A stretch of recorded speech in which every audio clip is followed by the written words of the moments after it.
Hey, I'm Dan, and this is Dan's Plains. I just wanted to share a few tips and tricks on engine maintenance or storage. So I've got two Sato 100s.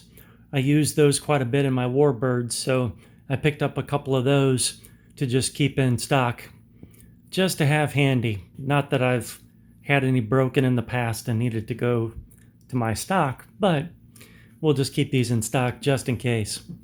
So, one thing is you can use some leftover frozen TV trays you get with food to catch any oil as you're working on these things, and of course the trusty old socks.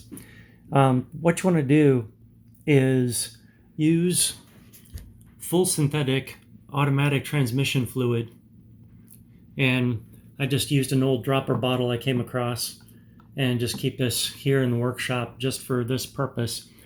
And you want to cover your threads with some of that oil, and you want to coat your rocker arms, the spring, put some drops of oil down here in the shaft, take off your glow plug, pour some down in there, squirt some into the different nipples, this one here, put it in here, and move your carburetor barrel up and down several times. Take your needles out and coat those, and squirt some in here in the crankcase. So you just want to cover all the moving parts and all the parts that can rust, like these shafts, with some oil. Metal engines love oil. That's the general rule. So another tip or trick is, if you've got to replace these gaskets here, you can buy specific Sato gaskets, which of course aren't cheap, or you can use paper cardstock, which is like manila folders that almost everybody has come across in their life. And you can just take one of these, and it's already got oil on it when you take it off of the engine, and you can just set it down on top of cardstock, lift up, and you'll see an imprint of what the gasket looks like. Yeah, that's my cat Goliath making an entrance. So that's a cheap way to do those gaskets. Then also, something I found is Harbor Freight, you can get several earplugs for pretty cheap. And I found when you squeeze these down like you would to put them in your ear, you can then put them into the opening of the carburetor. And even though they get oil on them and they'll become oil soaked, the oil doesn't break them down, surprisingly enough. So it makes a good gasket or plug, basically, to help keep the oil in and keep other dust and contaminants out.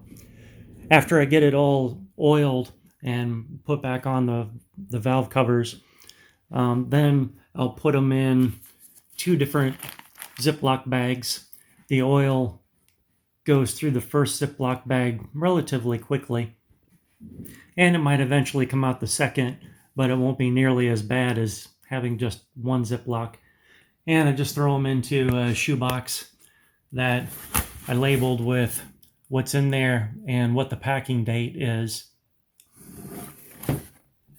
As I tell you, I had just gone through my engines and sold some and repacked my other Sato 100s, and I swear it feels like I did that a month or two ago, and it was last December, 11 months ago.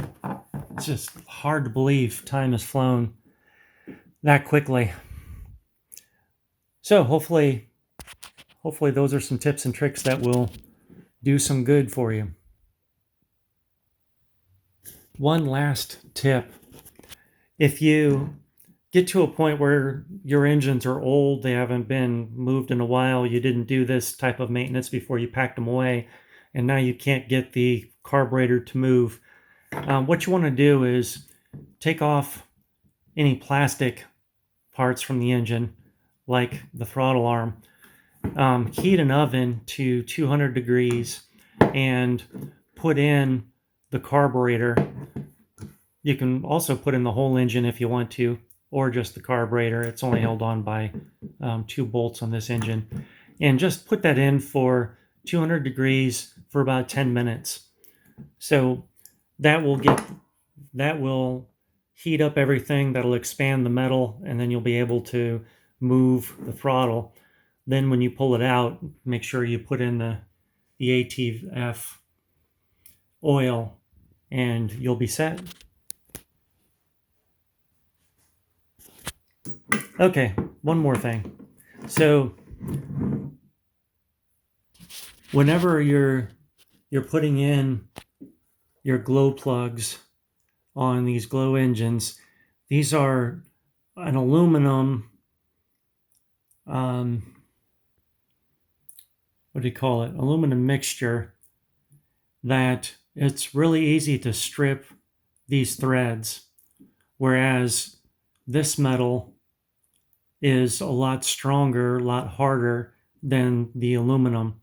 So you always want to start your glow plugs with your fingers first and get it in as far as you can, and then use a glow wrench to tighten it. And of course, you don't want to kill it cranking down on it. You just make sure that it has a snug fit to it. That is all. I promise this time. Okay, I lied. There's one more thing. So as you're putting the oil in the different parts of the engine, turn the crankcase many times to get the oil distributed in and outside of everything that moves around, and move that carb barrel back and forth a bunch of times, getting it all coated with that oil. Okay, for real, that's the last tip. I just want to give a quick shout out to someone, Scott Swirls with Aero Scott. He's in California. He is just an amazing amount of knowledge packed into one person regarding all kinds of engine types. He has helped me countless times over the years getting my engines to run and troubleshooting or rebuilding my engines or fixing some of my engines. So I would highly recommend him if you have any engine concerns or need anything fixed. Definitely contact him. Thanks so much for watching. I'm Dan from Dan's Planes. I just want to share some content about RC planes, something I've been passionate about since childhood. I'm hoping I can teach something to someone, I can start some discussion and learn some things from others. So let's just have some fun and learn some things together. If you enjoyed what you watched, it would really help me out if you could like, subscribe, and share. And if you feel that it helped you out in some way, or it might help future viewers, I'd really appreciate it if you'd visit my Patreon page and become a patron. It's like throwing a $1 tip into a guitar case when you pass by. It helps to fund future content and future projects that I'll be working on. I plan to show some past content. I have some other flights and I have some fly-in events that I've been to.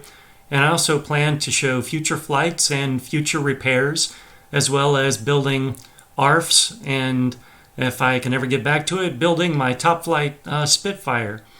So there's a lot of content to come, but it's viewers like you that are able to support what I'm doing, and by doing that, I'm able to spend more time creating that content in the future. So I'd really appreciate it.